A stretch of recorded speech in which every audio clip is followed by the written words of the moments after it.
Hello friends, आज से हम लोग अपनी एनसीईआरटी इकोनॉमिक्स को स्टार्ट कर रहे हैं। इससे पहले ही हम लोगों ने एनसीईआरटी ज्योग्राफी की फर्स्ट बुक का सिलेबस कंप्लीट कर लिया है। बहुत ज़्यादा हम लोग सेकंड बुक को पढ़ेंगे और अपने इंपॉर्टेंट क्वेश्चंस और नोट्स को देखेंगे। इंपॉर्टेंट क्वेश्चंस में हम लोग एमसीक्यूज़ को भी शामिल करेंगे, जिसका लिंक डिस्क्रिप्शन बॉक्स में दिया गया है, आप लोग वहाँ से चेक कर सकते हैं। तो अगर आपको अच्छी तैयारी करनी है तो आप लोग मेरा चैनल सब्सक्राइब कर सकते हैं। हम लोग हिंदी मीडियम से सारी एनसीईआरटीज़ बुक्स को कवर कर रहे हैं। तो चलिए आज का टॉपिक हम लोग शुरू करते हैं।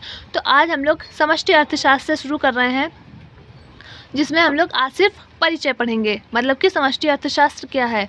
ये उतना ज़्यादा इम्पोर्टेंट नहीं है, लेकिन हाँ, इससे 5 से 6 नंबर तक की आपके क्वेश्चंस आ सकते हैं। मतलब कि ये अगर आप इस छोटे से चैप्टर को पढ़ लेते हैं तो आपके 5 to 6 मार्क्स आसानी से आप अपने कवर कर लेंगे।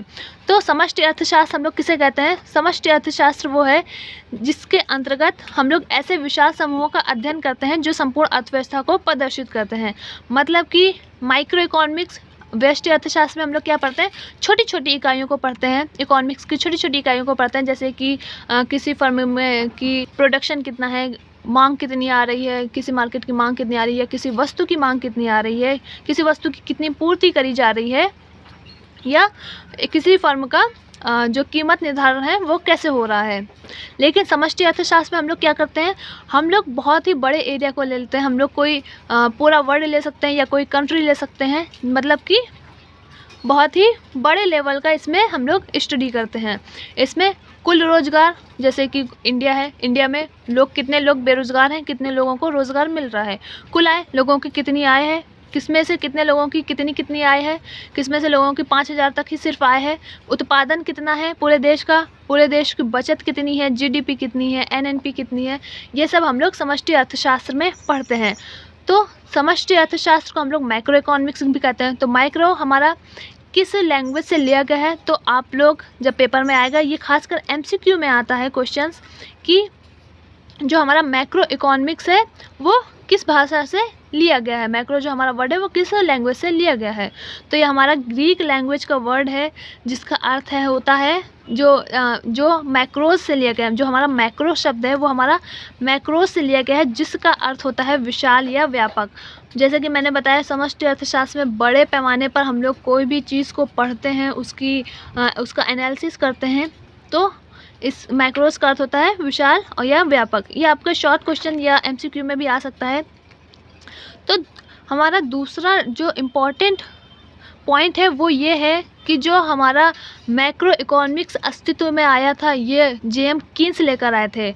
मतलब कि था तो पहले से भी, लेकिन जेएम कीन्स ने इसमें अपना बहुत योगदान दिया, इसे अस्तित्व में लेकर आए। इन्होंने अपनी एक बुक लिखी थी, the general theory of employment, interest and money. ये आपका एमसीक्यू में आ सकता है कि जेएम कीन्स की कोई बुक है, उसका आप नाम बताइए, या नाम दे देंगे, किसी भी नाम दे देंगी इस बुक का, कि the general of theory employment and interest का किस ईयर में आपके पब्लिश हुई थी। तो ये 1936 में पब्लिश हुई थी।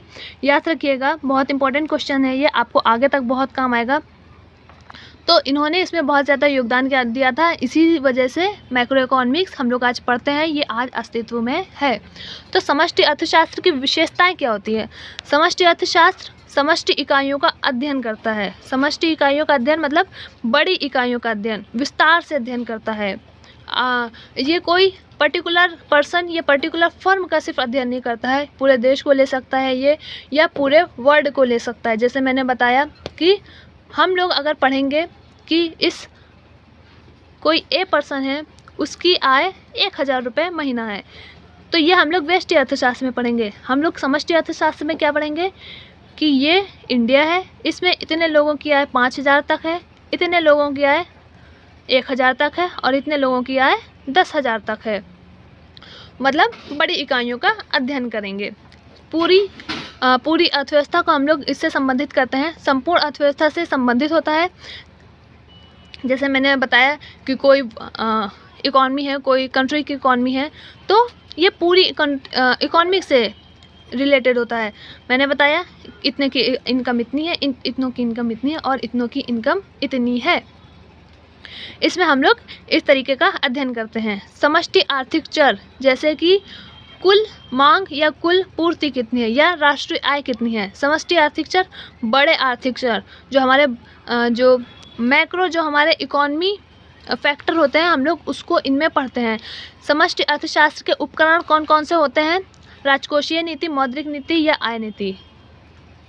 ये कौन कौन सी नीतियाँ हैं आप लोग मुझे कमेंट बॉक्स में बताइएगा अगर आप लोगों ने पढ़ा हो, वरना मैं अगले वीडियो में आपको बताऊंगी। तो समष्टि अर्थशास्त्र का अब हम लोग क्षेत्र पढ़ते हैं कि समष्टि अर्थशास्त्र किस क्षेत्र में क्या काम करती है। तो ये आय और रोजगार का निर्धारण करती है।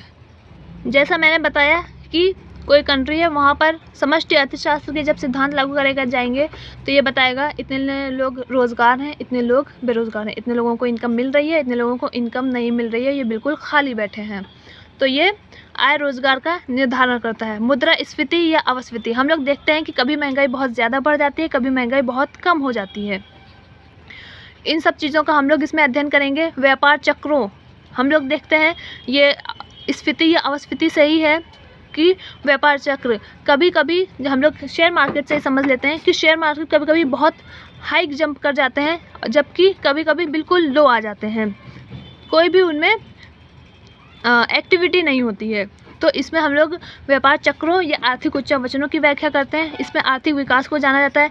हम लोगों ने इतना पढ़ा कि ये कंट्री डेवलप्ड है, ये कंट्री डेवलपिंग है, मतलब विकासशील है या विकसित है। ये सब हम लोग कैसे पता करते हैं? समष्टि अर्थशास्त्र से ही पता करते हैं। अगर किसी देश की जीडीपी अच्छी है, वो अच्छा प्रॉफिट दे रही है, मतलब वहाँ की कंट्री डेवलप्ड है, वहाँ के लोग पढ़े लिखे हैं, लेकिन कहीं की इकॉनमी बहुत ही ज़्यादा लो है, वहाँ पर लोगों की इनकम ज़्यादा नहीं है, वहाँ की जीडीपी सही से नहीं निकल कर आ रही है लोगों के हिसाब से, तो वहाँ की वो कंट्री डेवलप्ड है या विकासशील है। दूसरा है वितरण। हम लोगों ने पढ़ा कि अर्थशास्त्र पूरी इकॉनमी का अध्ययन करता है। तो इसमें हम लोग देखते हैं कि अगर कोई फर्म है, कोई इकॉनमी है, तो इसमें समष्टि अर्थशास्त्र अध्ययन करेगा कि ये इकॉनमी है, इसमें से इतने साधन इस एरिया में लगे, इसमें से इतने साधन इस काम के लिए लगे और इसमें से इतने साधन इस कार्य के लगे। ये बताएगा कि इतने मज़दूर को रोज़गार मिला, इतने मज़दूरों को रोज़गार नहीं मिला, इसमें इन साधनों का प्रयोग किया गया, इन साधनों का प्रयोग नहीं किया गया, या साधनों का प्रयोग सही तरीके से नहीं किया गया। तो ये सब हम लोग समष्टि अर्थशास्त्र के क्षेत्र में पढ़ते हैं। और अब हमारा इम्पॉर्टेंट पॉइंट निकल कर आता है कि मैक्रो इकोनॉमिक्स की इम्पॉर्टेंस क्या है, क्या महत्व है समष्टि अर्थशास्त्र का। तो जो हमारे लिए सरकार नई नई नीतियाँ बनाती है, ये सरकारी आर्थिक नीतियों का निर्माण इसके ही सिद्धांतों द्वारा किया जाता है। इकोनॉमिक्स इन सिद्धांतों का अध्ययन करते हैं, उनके आधार पर हमारी नई नई पॉलिसीज़ बनाकर देते हैं। आर्थिक विकास को मापता है। हम लोगों ने पढ़ा अभी कि हम लोग कहते हैं ये कंट्री डेवलप्ड है और ये कंट्री डेवलपिंग है। तो हम लोग इसी के आधार पर निकालते हैं कि ये कंट्री विकास कर चुकी है और ये अभी विकास की तरफ अग्रसर है। इसमें अर्थव्यवस्था का समूचा अध्ययन किया जाता है।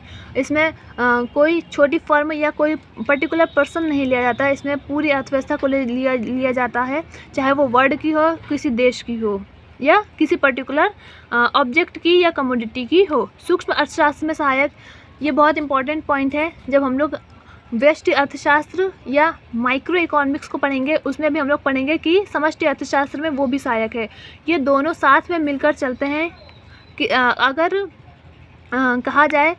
ये कहा जाए कि ये दोनों पैर हैं, मतलब कि एक के बिना दूसरा व्यक्ति चल नहीं सकता, दोनों पैर के बिना व्यक्ति चल नहीं सकता, तो ये कहना गलत नहीं होगा कि समष्टि अर्थशास्त्र और व्यष्टि अर्थशास्त्र पैर हैं। किसी भी अर्थव्यवस्था के या वर्ल्ड के लिए या इकोनॉमिक्स के लिए व्यष्टि अर्थशास्त्र और समष्टि अर्थशास्त्र बहुत ज़्यादा इंपॉर्टेंस रखते हैं। एक के बिना दूसरा बेकार है। इसमें हम लोग अंतर्राष्ट्रीय तुलनाएं करते हैं, मतलब कंट्री डेवलप्ड है या डेवलपिंग है, की विकास की ओर अग्रसर है। हम लोग इसका अध्ययन समष्टि अर्थशास्त्र में करते हैं। तो हमारा समष्टि अर्थशास्त्र का परिचय यहीं पर ख़त्म होता है, जिसमें हम लोगों ने मैक्रो इकोनॉमिक्स का परिचय पढ़ा। बहुत ही छोटा सा था, इस पे से ज़्यादा क्वेश्चन नहीं आ सकते हैं। इम्पॉर्टेंट जो है तो हमारे MCQs ही आ सकते हैं 1 नंबर में, या फिर जो हमारे शॉर्ट क्वेश्चंस होते हैं 2 या 3 नंबर में, बस इससे ज़्यादा नहीं आएगा। लेकिन हम लोगों को हम लोग पढ़ रहे हैं तो हम लोगों को इसके इंट्रोडक्शन के बारे में पता होना चाहिए। बहुत जल्द हम लोग अपने इम्पॉर्टेंट क्वेश्चंस और एमसीक्यूज़ को सॉल्व करेंगे और अपने नोट्स बनाएंगे। तो अगर आपको प्लेलिस्ट का लिंक चाहिए तो वो डिस्क्रिप्शन बॉक्स में दिया गया है, आप लोग वहाँ से चेक कर सकते हैं।